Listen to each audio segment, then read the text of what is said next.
The Tim Heale Podcasts. Ordinary people's extraordinary stories. Welcome to the Tim Heale Podcast. In this episode, I'm going to have a chat with Kai. Kai is a young fella, lives over in Holland. So Kai, if you can tell me where and when you were born, and if you can describe to me what it was like where you grew up, the schools you went to, and the education that you received. Well, to start with where I was born on the 2nd of March 2003 at 3 a.m. in Amsterdam. And the first 5 years of my life, I grew up in Hoofddorp, which is literally translated to head city, head village. And that's where I started primary school, which we call basic school. And after Basic the school. first 5 years, my parents were so sick of Schiphol, which is the airport, that they thought, okay, we are going to move across the country to the most northern part of the Netherlands, named Friesland. And that's where I've been staying from when I was 5 until, well, now, 19. Wow. Well, I mean, Schiphol is one of the busiest airports in Europe. I mean, Yeah. obviously next to Heathrow and Gatwick. Yeah. It's So I awful. mean, Schiphol's about third on the list, I think, after those two. Yeah. Because, mind you, having said that, the last few days they've been a bit quiet, where they keep Well, cancelling flights. I don't know whether you've got the same problem over there yeah, in Holland. we've actually precisely got the same problem, that they're overbooked. They have shortage on workers or employees, and they are canceling a lot of flights. Yeah, So lots of people stuck all over the joint. yeah. Same here. I didn't know it was the same in the UK as well. That's funny. Yeah, I mean, I think we set the trend. Yeah. We're just following along. Yeah, everybody follows us along. Anyway, what can you remember of your time around sort of Amsterdam? That I learned how to ride a bike there because the Netherlands is flat as can be. So riding a bicycle is a must. Mm-hmm. And I can remember that I had a best friend, and when I left, he gave me a picture of himself, and he started to cry because I was his best friend. Eventually, we lived almost next to each other, and we had a small housing community, Yeah, which was, you had the main road, and then you had a small road yeah, to the housing community, and we lived almost across from each other. So he and I, we meted each other every day. We even knew each other's parents. We were very comfortable with each other. So when I left, it was heartbreaking for him. mm, At the time, I yeah, didn't realize what moving actually meant. I thought, okay, yeah, I'll get back. yeah, I'll be back. and you wasn't. And I didn't know. Mm. So tell us a little bit about Friesland, where you're living now. It's beautiful. Actually, it's one of the most beautiful sides of the Netherlands you can imagine. It has a lot of farmers.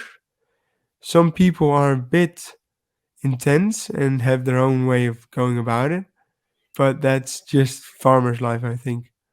Mm. So um, we have those things called tractors, but they call them trekkers right here, which literally means pulleys. They pull things. Yeah, And so if you say tractor right here, you get a slap on the back of your head. No, it's trekker. And they even fair have their enough. own language, which is an official language called Frisian. And I'm probably going to butcher it, but it goes like Boetebrein green cheese with it says again kinderbrocht Friesk. Yep, That's I'm fine. Thank you very much. yeah. It's Brett Green and something else who can't say that is not an original or is not a real Frisian. And that's in the Mm. time of Grote Pier, which means big pier. Yeah, And there was a tall fella who had a big sword, and if you didn't say the sentence I just spoke in the right accent with the right um, Intonation. intonation, that was the word, then your head would be cut off. Ouch. So I learned it just by heart because hey, why not? Just to be You don't want sure. your head cut off. Just to be sure, maybe someone is walking around with a big old sword and going Yeah. around. So that's more of the people Mm. side and the language side, but it's beautiful. You have very open fields, very many open fields. You have little housing. Yeah, you have a few villages. You have two cities or so, two cities, but Mm. nothing much. And it's beautiful, especially in the summer. So you also have a lot of canals. So Yeah, how far are you off of the Stanmast route? the Stan Marshall. There's a Stanmast route where you can take a sailing boat through the canals, and it goes through that part of northern Holland. Off the once you get north of the Mhm. Merkermeer, IJsselmeer, Oh you yeah, come into we're very close to Merkermeer and IJsselmeer. yeah. So I don't actually know where the canal is located. Sorry about that. But we are Okay. very close to water that I just have to ride my bicycle for 15 minutes and I'm at a canal. Hmm. So, do you go sailing a lot? I I mean, being Dutch, I mean, you must have something to do with water. well that's kind of in my situation it's right. Yeah, you have the very good stereotype. I'm the stereotypical Dutchman in that occasion because I went on sailing camp when I was I don't know 10, 11, and you had those little sailing boats and I learned how to sail in them. My dad knows how to sail. We had a boat. We just sold it actually. And yeah, so I did do know how to sail. I do know how to ride a bicycle. I do know how to do every Dutch thing there is. And you wear clogs. I do have clogs. Yeah, I do have not those wooden ones, those, but the Danish ones. That the Danish also Oh have yeah, clogs, yeah, and we wear those because they are slimmer, comfortable, more comfortable, and just all out. Well, to say in clogs word, stylish. I didn't know yeah. clogs could be stylish, but these are more stylish than the normal ones. But you can find older Dutch men, especially men, Yeah. wear the wooden Big ones. old wooden ones. Yeah, but Mm, it's mostly for tourists. yeah. So, what was your schooling like? If you're living in sort of a rural area, did you have a long way to go to school? No, actually, no. My parents chose this house because it was pretty. It's spacious. It has big backyard, but it's also very close to my school. That Hmm. I used to ride my bicycle for like 7 minutes to 10 minutes, but I was Speedy Gonzales. I I told my sister that we live in another housing community stuff. I don't know what it's called in English, but where people come together and stuff and make decisions about the streets. Oh, council. Yeah, probably something like that. And Yeah. I told her, okay, you have to get out of this housing thing in within 3 minutes. She did it in 6. She told me you're insane. I don't want to arrive at school sweaty. I said no, but you can get there early, or you can get there quick. Because I didn't go early. I went and waited for the last possible time to exit my house. I Yeah. calculated everything, and if there was even a car I didn't calculate, I would be late. So because I thought, okay, because I love to sleep, and school started at 8:15. We had to arrive at 8:15, and I love to sleep until 7:45.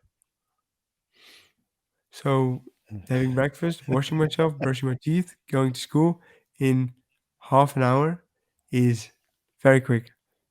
Yeah. So, what was the school like? Was it a big school, or was just a few kids in one schoolroom, or how was it? If you're in a sort of It's small actually area. pretty big. It has a building that's 100 years old. That it was awarded the award for 100 years, I think 2 years back, and it has around, I don't know, 1,400 kids in Oh, it. quite a sizable school then. Yeah, because it's the main school for every surrounding village. Mm. So when I say village, it makes me sound like I'm in 1806 or something, but it's a village.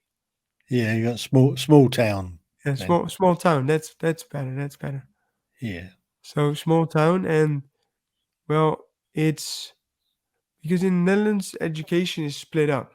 You don't have one school for one education.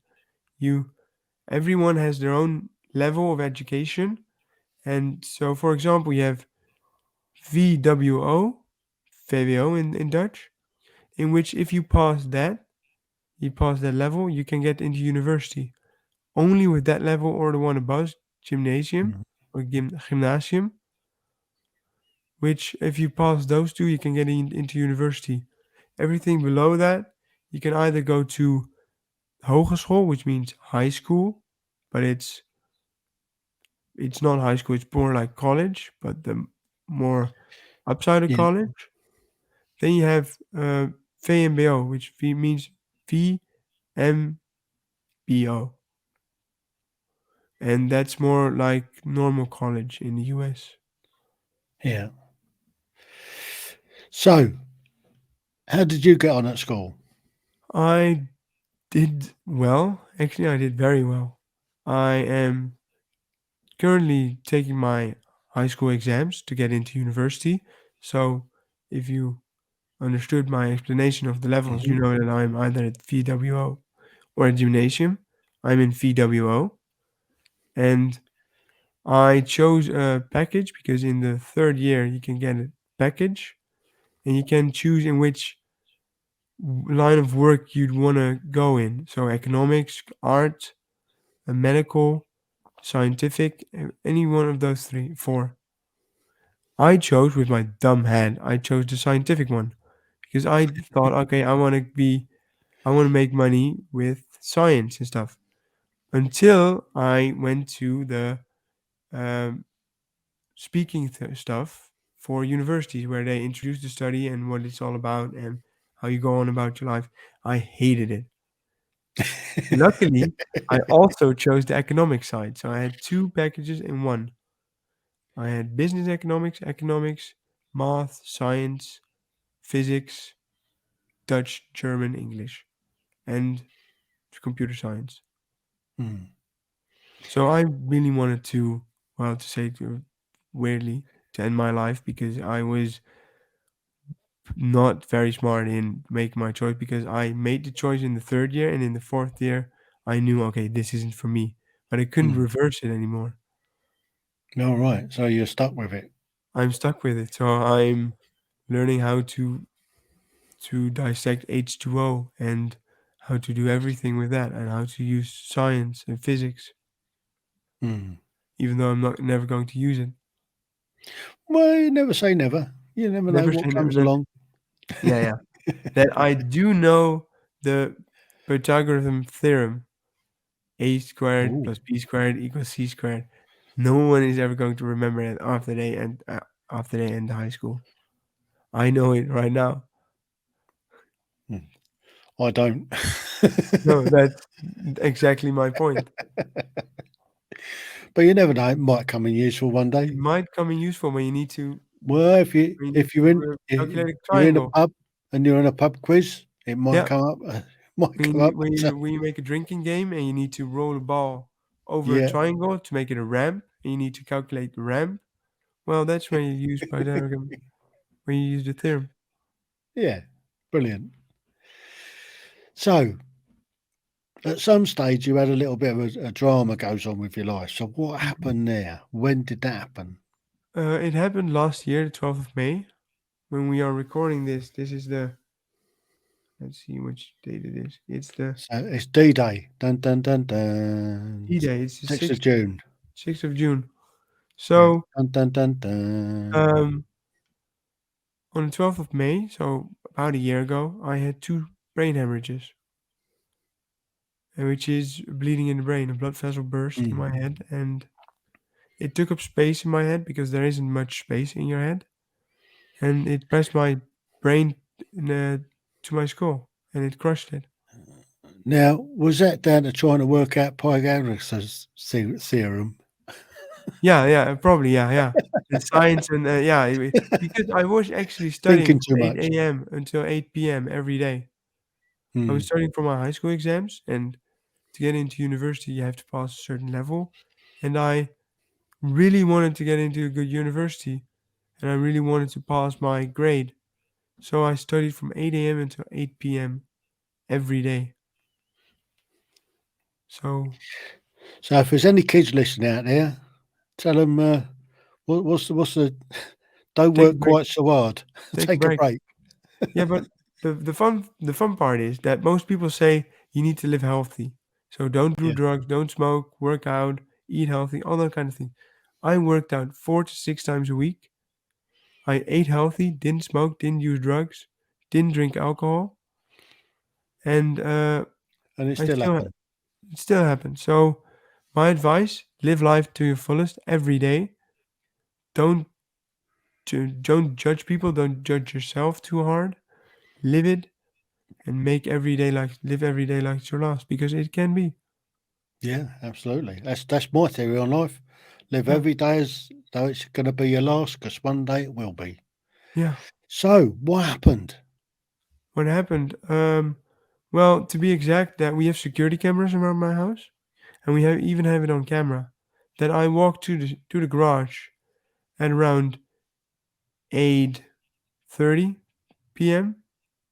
and I walked back with a huge headache that was killing me at 8:57 p.m. So 27 minutes later. I had a Mm. headache when I entered the garage, but I thought, okay, I'm just studying too hard. It's going to get better. It didn't. It only got worse. And I went back inside when I could feel my head pounding in my head, or my brain pounding in my head, and I lost vision in my right eye. So I went inside. I told my mother and told my dad because they were home, fortunately. And oh wait, we have to take. I'll get into why I need to take these afterwards, but I need to take my dopamine pills Yeah, because this is also. this is all happening live. What did you say? This is all happening live. Oh, happening live. Yeah, I timed it. I timed it so that my story is going to be more authentic. Excellent. And these are the pills that's keeping you going. Yes, I have. I'll get into that later, but I'll just give a sneak peek. If you do, you know the Parkinson's disease? Parkinson's, yeah, I've heard of it.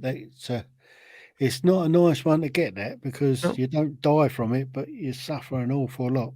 Yeah. Well, I have Parkinsonism, which is you have the symptoms of Parkinson's disease, but you don't have Mm. Parkinson's disease. And the Parkinson's disease has dopamine shortage. But I'll get into that later. Hmm. So back to how it started. So I went back inside. I told my mother, okay, if you stand to the right of me, I can't see you. If you stand to the left of me, I can see you. I have a huge headache and it's not going well. I'm not feeling well. So they called my neighbor, who was by coincidence a doctor.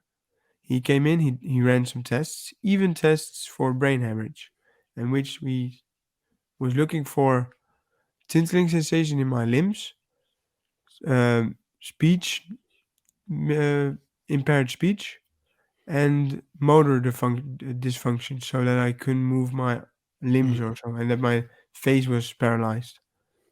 So if you ever see those things or experience those four things at the same time, call the emergency services. You have a brain hemorrhage. Mm. So he ran some tests, I had nothing. I only had the losing vision in my right eye, but I didn't have distorted speech, tinkling sensation, or anything else in my body. Just a huge headache and losing vision in my right eye. Mm. And I was told I had a migraine. I needed to go upstairs, take some rest. Everything's going to be well. If I'd done that, I would have been dead. Mm. So why didn't I go upstairs? Because I couldn't. The headache was killing me. I laid down on the ground immediately because when you have a fever, you're very hot and you want something cold. So I got to lay down on the ground because it was cold, and then everything suddenly went black for me. In real time, what was told to me is I had an epileptic attack. I told my parents before that, I can't remember this anymore, but I started to feel the tingling sensation in my hands and in my limbs, in which my parents knew, okay, this is not going well. We need to be careful. Then I had an epileptic attack, and they knew, okay, emergency services get here right away. Mm. So they came. I was rushed to the hospital. Emergency surgery was performed on me, and I was told that I had a 5% chance of surviving the night. And if I did survive the night, then I had another 95% chance, excuse me, to become a vegetable, to become brain dead. Mm. So that I'm even here, that I even know what's going on, was a 0.25% chance. You do realise what you've done there, don't you? I've beaten the odds very, very big. You've mucked up their statistics. Yeah, I did. And those are just to even survive it. It was Yeah. not even to take into account my rehabilitation because I had so much brain damage that for medical personnel who are listening, in the back of my head, I had a 4.5 centimeters, which is around 2 inches worth Mhm. of blood. 2 inches in your brain where there's no space. That's huge. So they also Yeah, told me I was going to get massive. blind. Well, I'm not blind.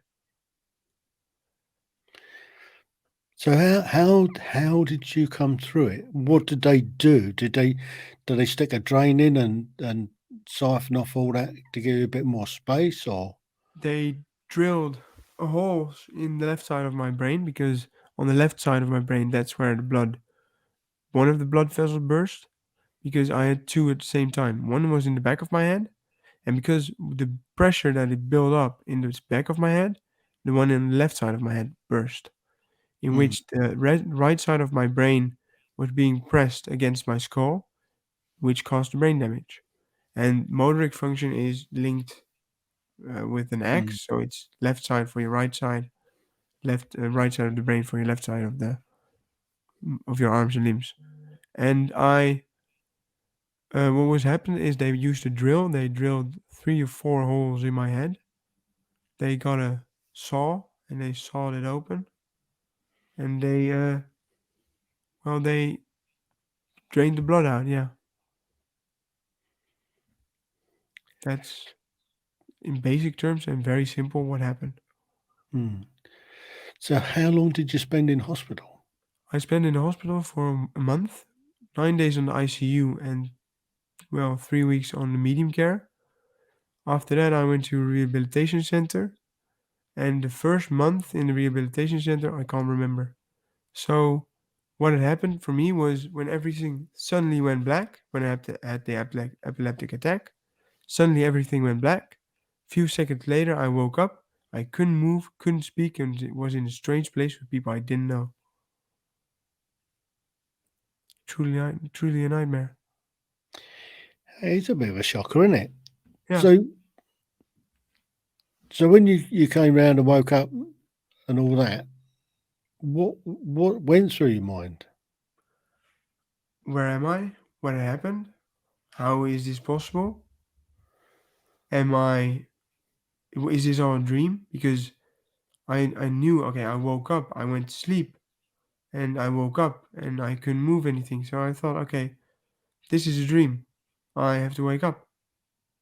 But I couldn't move, couldn't speak, and I was locked in my body with my own thoughts. Hmm. So have you ever And of seen the course, movie? Yeah, go ahead. this is during lockdown as well. So Yeah. I guess your parents weren't allowed in to see you either.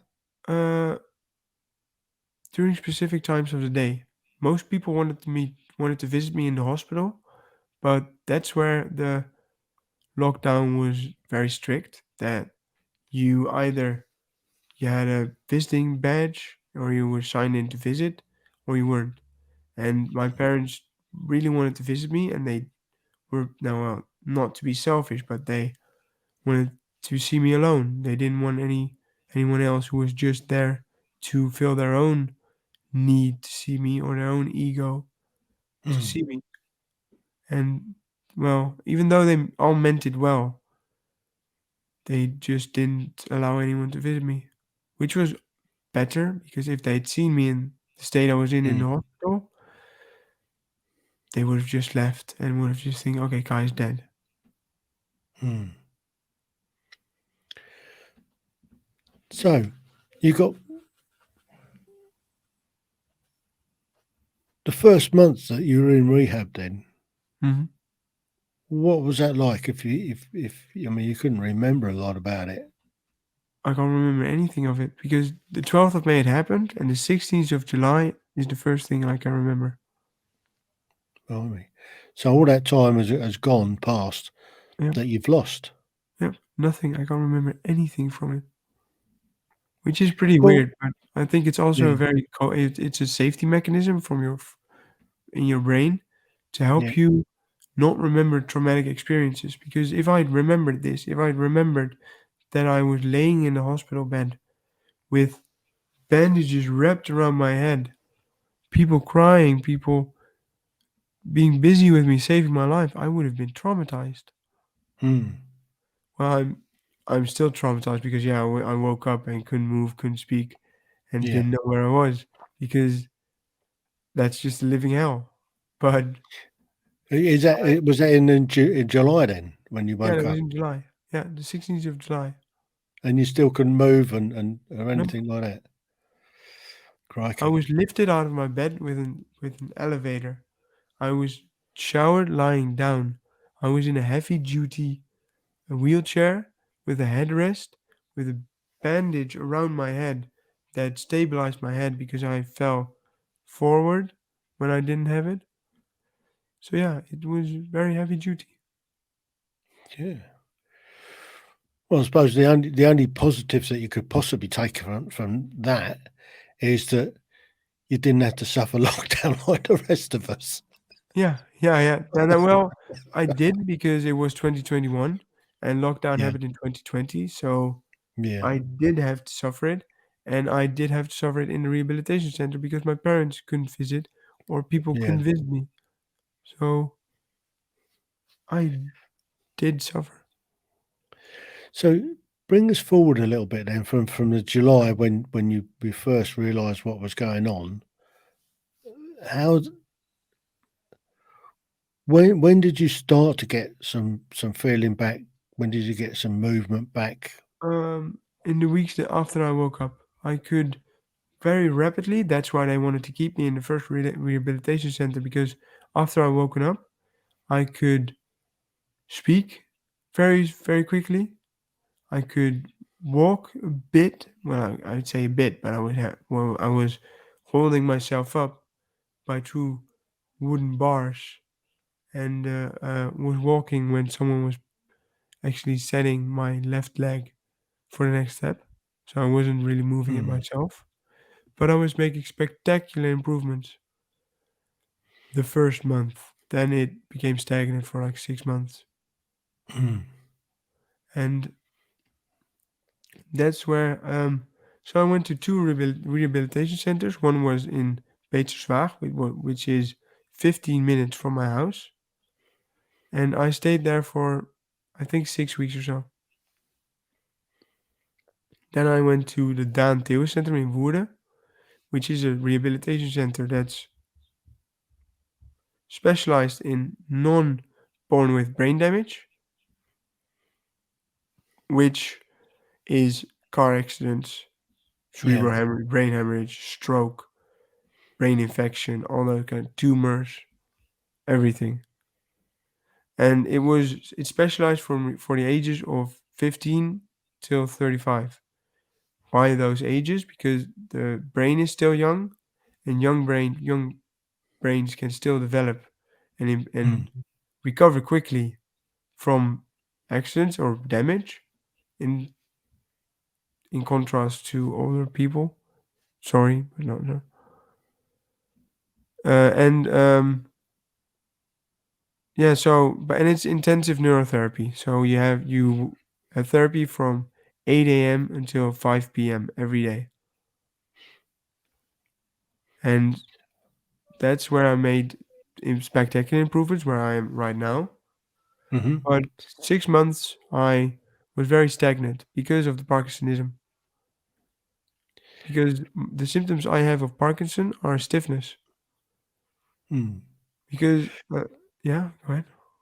So, what did the treatment involve? Say from sort of 8 till 5 every day. What did they do with you during that time? Obviously, you stopped for meals and stuff, but Mhm.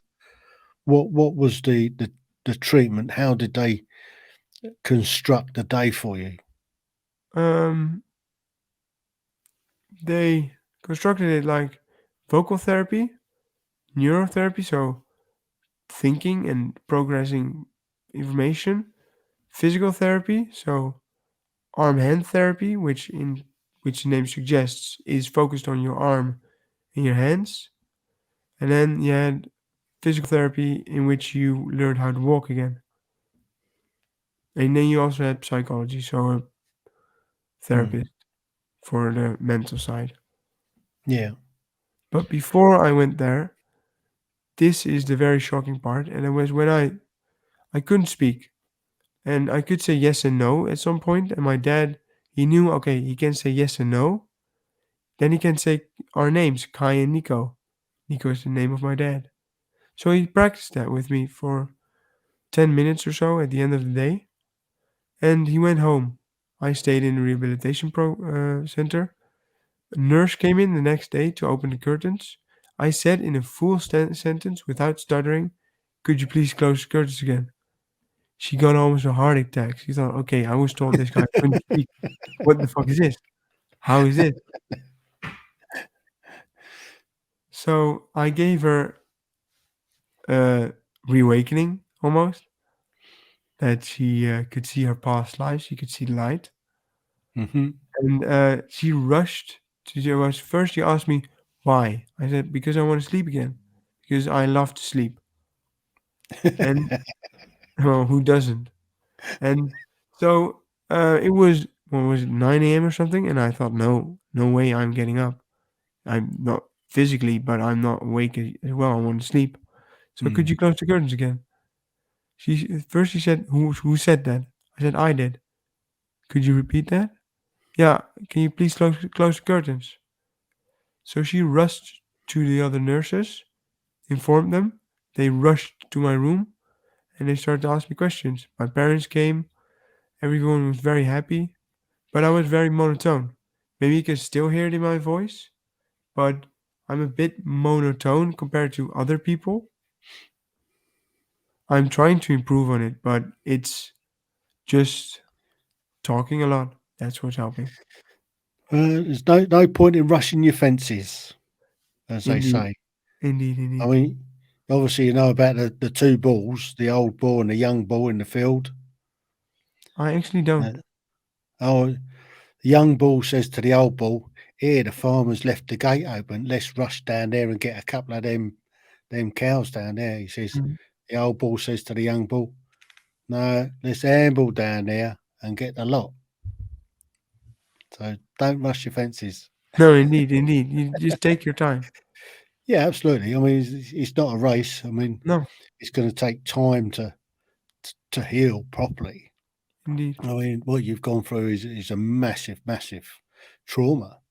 Yeah. Um, but it looks like you're clearly on the mend. Yeah, You buck the trend. yeah. Even though I got a 0.25% chance of surviving, and my Mm, rehabilitation doctor, he said to me, "Okay, Kai, I looked at your brain scans. So much damage. If you're even going to improve, it's going to take 5 to 10 years." Well, I'm almost done rehabilitating, and it's been just over a year.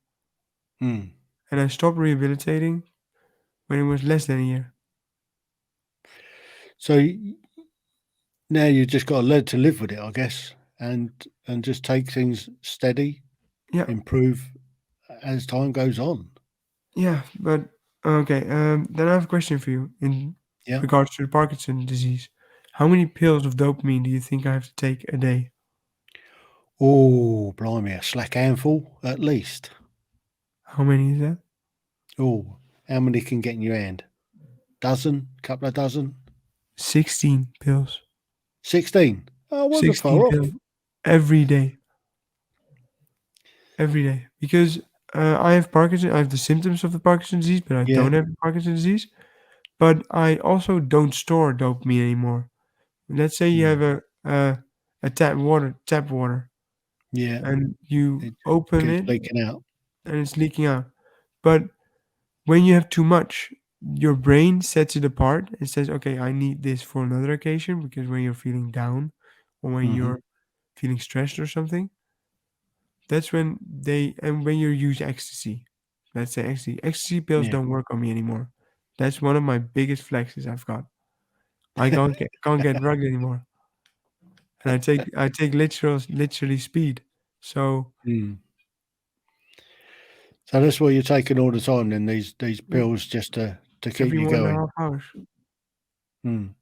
Because if I don't, I become very stiff. And Yeah, normal Parkinson disease, you have to take these dopamine pills, let's say 3, 4 times a day. And I need to take them 16 times. It can be solved with deep brain stimulation, which is like a yeah, pacemaker for your brain, yeah. in which the electro and the electric It circle, stimulate the electrons in your brain to stimulate it to say that or you either need it or you it don't need breaks it. you have a highway, let's say you have a highway from your brain to your muscles, in which Yeah.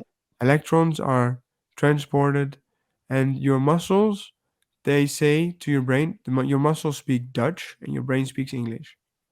Well, if I Mm. were to speak in Dutch to you and say, "Geef mij 20%," how many percentages would you give me? Oh, about 6. Oh yeah, well my brain thought it was 100 but I also I asked for 20%. Yeah. So that's where the dopamine comes in. It's like a translator between your brain and your muscles, in which um they they translate it between the two, and in that way your muscles get 20%, 20% they asked for instead of the 100%. Yeah. And well, I the deep brain stimulation, they break the highway, in which case only 20% of the 100% that your brain sends can arrive. So that should help at least a bit. Hope. So when are you going for that treatment? I guess you got to take the pills until that Um, happens. I last week I had an on-off evaluation, which is in Parkinson terms, on is when you use the medication, off is when you're off the Yeah. medication. And they said, okay, you have a huge improvement when you're using the medication, but we have to evaluate with the other doctors and the neurosurgeons in order to see if the electrode in your brain can even do anything, and if it has more upsides compared to the downsides. And if it Mm. has more upsides, we're going to perform the surgery, but there's a waiting list of 1 year. Mm. Even though I am still on, I'm on the waiting list, and I've been on the waiting list for 6 months already. It's even if they take the decision to do it, I still have to wait 6 months. Mm. Well, I guess a positive for that is that you may improve quite significantly in that time. I And already so, have. I have Yeah. improved I mean, it improves some more. drastically. Maybe Yeah. even more, especially because to quote, I don't know his name yet, but your brain is like a supercomputer. Your Yeah. self-talk is the way it programs itself. If you, for example, you say to yourself, "I can't remember names," the next person you meet, you can't remember their name. But if you tell yourself you can remember names and you're good at stuff, your brain is Mm. going to be, okay, I'm good at this stuff, so let's just do it. And that's what got me through this positive thinking, even though I wasn't improving for 6 months Yeah. because I was stiff and they thought that I was stiff because I had moved my muscles a lot, but I was stiff because of the Parkinson's disease. And when they knew that it was because of Parkinson, I got the dopamine. They upped the doses for like 2 months until I got this dose. Hmm. And my rehabilitation doctor said this is the maximum we can give. Eventually, this isn't true. It was just because of his knowledge that it was a maximum. But the maximum is when you start to get side effects. So Yeah. you start to move weird or you have weird side effects that when they stop upping the doses. Mm. But when the doses was hitting and it worked, what do you think happened? Started to affect your brain. And the first week, what could I do? Have a bit of PMA, positive mental attitude. Yeah, but I already had that. I was very Yeah. positive. Um, So you're getting side effects. I wasn't. I the first week I could move my left arm again, in which they told me the week before, Kai, your left arm isn't improving as much as we wanted to. Mm. So there's a high chance of it not improving anymore, and we're going to have to think of uh, solutions, alternatives to use your left arm. The week after that, the medication started to work, and poof, I could use my left arm.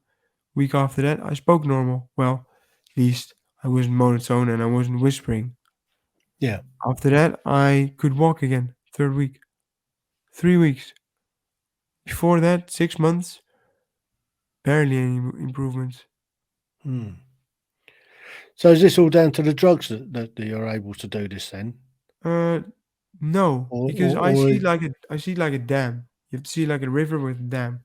That I had so much brain damage that if I got the dopamine when I first awoke, I couldn't yeah. do anything because the 6 months that I was rehabilitating with a body that was never going to work, which was struggling at its finest, that I was actually filling up the water behind the dam with a bucket. Mm. But if there wasn't, I didn't fill the dam or fill the water reserve, there wouldn't be any water to flow when the dam was removed. And the dopamine removed the dam, in which case the water could flow. Mm. But if I'd gotten the dopamine when I first awoke, there wouldn't be any water in the reserve. So remove the dam, nothing is going to flow. So that 6 months has built up some resilience in you to be able to Yeah, get to where you are now. yeah, So so you can only go on from here and improve, I guess. yes, sky's the limit, or sky's the Yeah. limit. Yeah. Sky's the limit. Yeah, that's It's all up here. It's all in the it's all a mental game. That rehabilitating is Yeah. 20% physical and 80% mental. That you have Yeah. to let the old you go, have to think positively, even though you're in a very dire situation, and you Mm. have to see the improvements. All these things, I've got methods and lessons that I want to teach people on how to think positively and how to see improvements and how to know what you're doing and where it's going Yeah. wrong. Well, to start with, you need your glass half full, which That's looks like you've got it. that's true. And say, And and and with that positive mental attitude that you've got, I mean, I'm sure you're going to succeed. You're going to get back yeah, to being super fighting fit. yeah, because 1 year after the accident, I was taking my exams again, even though they told me you're going to be brain dead, or it's going to Yeah. take 5 to 10 years. 1 year after that, because of my mental attitude and how strong I was mentally, 1 year after that I was making my exams again to get into university. Hmm. So what's the future at the moment as you see it? Future is public speaking. I've done one public speaking opportunity in front of nurses, in which case I told them about suicide, because one way I was positive was because I was in a very deep dark hole in the Hmm. 6 weeks that I awoke. I wanted to commit suicide because, like I asked, have you seen the movie Inception? I haven't, no. For everyone who hasn't, it's about Leonardo DiCaprio and entering someone else's dream and eventually persuading them to think a certain way in which he can provide or he can benefit from it in the outside world. Leonardo DiCaprio has a wife. Let's call her Stacy. Stacy enters the dreams with him. Eventually, Stacy, when she's in the outside world, still thinks she's in a dream.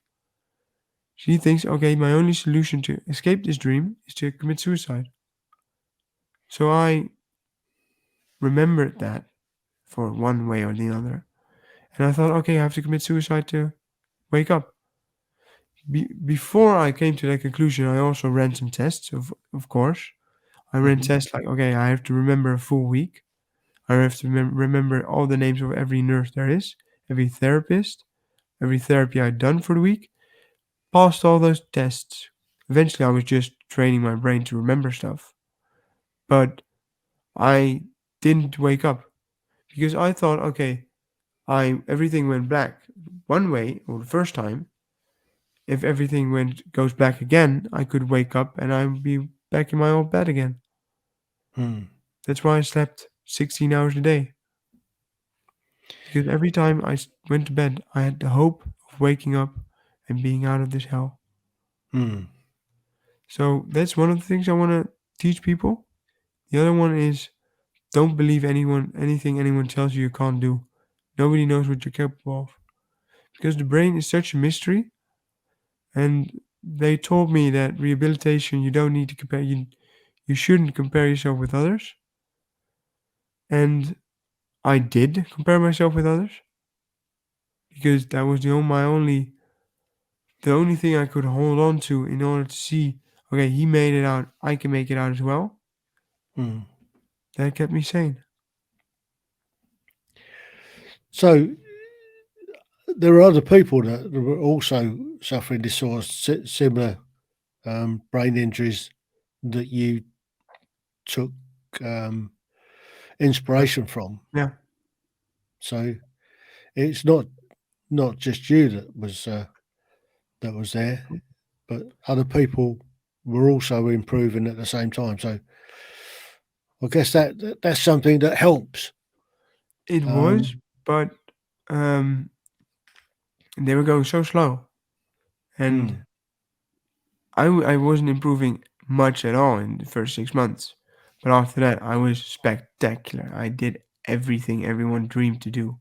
I was the talk of the town in the hospital rehabilitation center. Everyone was like, "Oh shit, I want to do what Kai does." mm, But yeah, it was hard. But it was in the first rehabilitation center. I was the only one in a wheelchair. I couldn't mm, move, and everyone else was running around speaking properly. uh, Going home, I stayed in the rehabilitation center 24/7. I didn't go home. In the second rehabilitation center, I was one of many, like one of mm, 20 rehabilitation patients. So it helped a lot to know, okay, I'm not the only one in this dire situation, and we have to get out of this together, which helped me also get better positively. mm. So where do you hope to go to from here? I hope to write a book. I am trying to get funding for a book because I'm terrible at writing, and that's one of the things I want to do to help people because I found my love in helping people. Because in my rehabilitation center, there's a lady called, let's call her Lucy. Lucy, she also had a brain hemorrhage, And in the rehabilitation center, just to sketch a situation, there are 20 rehabilitation patients, 20 nurses, 20 therapists, 60 people in total. And uh, Lucy found me on LinkedIn when I was not in the hospital anymore, but rehabilitating from home. And she added me. I found her Instagram through LinkedIn, and I added her. She and I started to talk. It was very fun because she couldn't speak in the real world. She could only speak through typing, or it was more like, "Hello, how are you?" instead of "Hello, how are you?" And she asked me, "Hey, Kai, do you want to cook together? Because I need to learn how to swallow again, and I was asked by my therapist to cook. And you're my friend. Do you want to cook with me?" So I said, "Yeah, of course. Lovely. Would love to." Then she and I talked, and I asked her how's the hospital? How's the situation there? She said, "Oh, it's boring." I said, "Why? Is no one fun? Is there no game nights and stuff?" She said, "Yeah, but no one talks." I said, "What do you mean?" "Yeah, I talk to no one except for you." I was I was not in the hospital, and after you finished rehabilitating at 5 p.m., you went to the hospital until next day 8 a.m. She didn't speak to anyone. That literally broke me. Hmm. Because, and then her mother came to me after that, and I told her about the situation. She said, "Yeah, I know the situation." So I said, Lila, oh no, sorry, Lucy also thought that it was a dream. And I thought it was a dream. Someone helped me get out of the dream.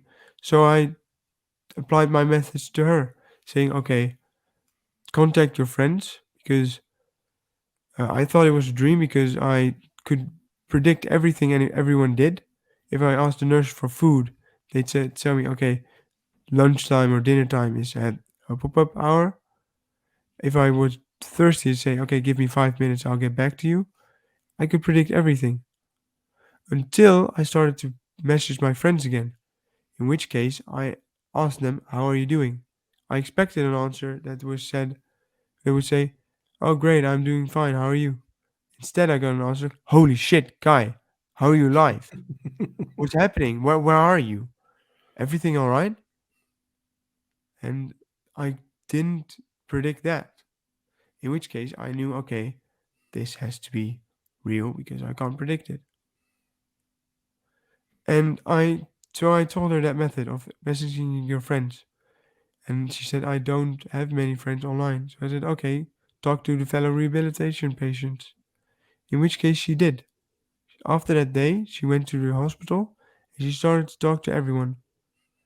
Everyone was so positively shocked. And her mother came up to me the next day and told me, "Kai, I don't know what you did, but thank you. It helped Daisy or Lucy a lot."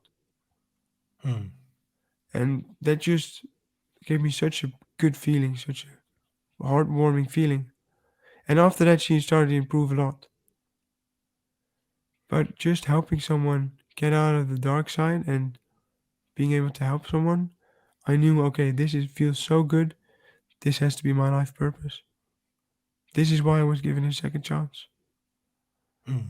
So I want to go public speaking to answer your question in a very long way. I want to write a book, do podcasts, and start my own podcast eventually, but especially do public speaking. Hmm. So you're quite comfortable standing up in front of a crowd then? I am very comfortable standing up in front of God. It could be 20 million people listening at the moment. I would still be comfortable because I know I can't mess up because it's my story. Hmm. No one can tell you no, you didn't feel depressed. Well, I did, and I got You can video tell them proof. that Yeah, that you can feel depressed. no, indeed. So, Mm. and I've got videos to prove it. I was looking Yeah. straight through people. So, yeah, no one can tell me this is right, this is wrong because it's all in my head. It's all me. Mm. That's what's very soothing, very comforting. because I can't mess up. That way I love it. Well, Kai, where can people reach you? People Where can can people reach out? people can reach me on LinkedIn, which is KAJSMIT, Kai Smit. They can go to my website, which is KAJSMIT put together.com. No space in between the first name and last name. And they can help me fund my book at paypal.me/KAJN, and for Nicholas, SMIT. That's where you can donate to help me raise funds for my book, because I really Fantastic. want to help people. I think you're going to go a long way, actually. I hope so. Thank you so much for telling your story. Thank you for allowing me to be here. It's a pleasure. The Tim Heale Podcasts. Ordinary people's extraordinary stories.